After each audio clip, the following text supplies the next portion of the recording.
Where the energy industry has been behind is in their branding, and this conference is helping bringing that to the forefront.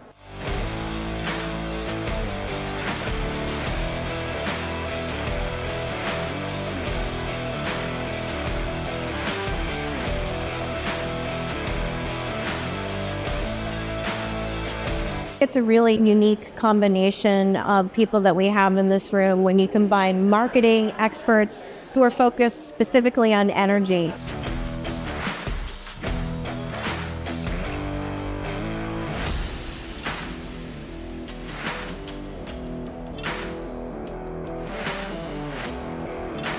One of the things I really like beyond all the incredible speakers that they have is the really fast-paced environment, right? So we're sitting in the room and, halfway through the day, you've already heard from 10 different top-level people from a number of different companies.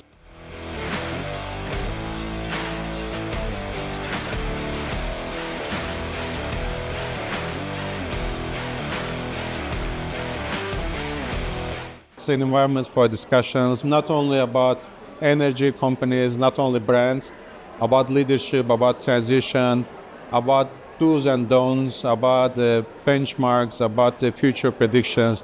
So you don't find this kind of environment everywhere.